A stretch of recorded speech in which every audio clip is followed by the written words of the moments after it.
Hello बच्चों, let's read the question first. How ecological studies are relevant to understand distribution, occurrence and adaptations of organisms. Explain. कैसे ecological studies जो होती है वो help करती है हमें डिस्ट्रीब्यूशन, अकरेंस एंड अडेप्टेशन किसी भी ऑर्गेनिज्म की समझने के लिए. बहुत ही अच्छा एंड इम्पॉर्टेंट क्वेश्चन है यहाँ पे. जो कि कॉन्सेप्ट यूज किया जाएगा वो हम करेंगे इकोलॉजी का. इकोलॉजी की स्टडी करेंगे. इकोलॉजी का मतलब क्या होता है, इकोलॉजिकल स्टडीज का मतलब क्या होता है? इसका मतलब होता है जब भी हम किसी ऑर्गेनिज्म की स्टडी करते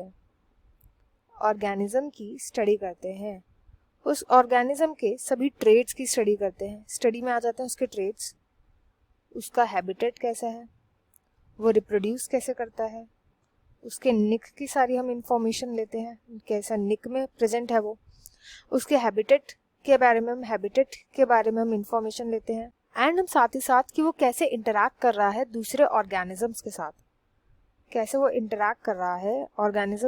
उसका कैसा इंटरैक्शन है, इसकी भी हम स्टडी करते हैं. लिविंग ऑर्गेनिज्म के साथ उसका कैसा इंटरैक्शन है, जब हम इसकी भी स्टडी करते हैं तो हम बेसिकली इकोलॉजी पढ़ते हैं. इसी को बोलते हैं हम इकोलॉजिकल स्टडीज. जब हम किसी भी ऑर्गेनिज्म के ट्रेड्स, हैबिटेट, इन सब की सबसे पहली चीज़ तो जब हम हैबिटेट की स्टडी करेंगे तो हमें पता चल जाएगा कि कैसे टाइप का एनवायरनमेंट जो है उस ऑर्गेनिज्म के लिए बेनिफिशियल होगा.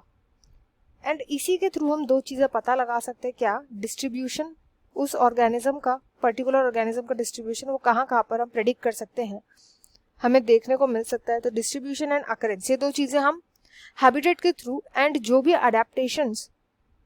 अडेप्टेशंस उस एक पर्टिकुलर ऑर्गेनिज्म ने ली हुई होंगी इस पर्टिकुलर एनवायरनमेंट में सर्वाइव करने के लिए, वो भी हम पता लगा सकते हैं. जैसे हमें इन अडेप्टेशंस के बारे में पता चलेगा तो आगे हम प्रिडिक्ट कर सकते हैं कि जो ऑर्गेनिज्म आगे उस एनवायरनमेंट में प्रेजेंट होंगे उनके अंदर हमें कैसे अडेप्टेशंस देखने को मिलेंगे. तो इकोलॉजिकल स्टडीज़ के थ्रू, जैसे फॉर एग्जांपल जहाँ पर भी प्रीडेटर प्रे का जो इंटरैक्शन है इसको भी हम स्टडी करते हैं, इनके इंटरैक्शन को भी स्टडी करते हैं. तो हमें पता चल जाएगा जहाँ पे ज़्यादा प्रीडेटर प्रेजेंट है वहाँ पर प्रे की जो पॉपुलेशन है वो कम होगी, and vice versa.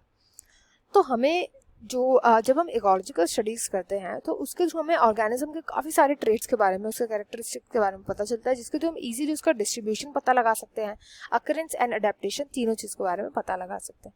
I hope you understood well. Best of luck and thank you.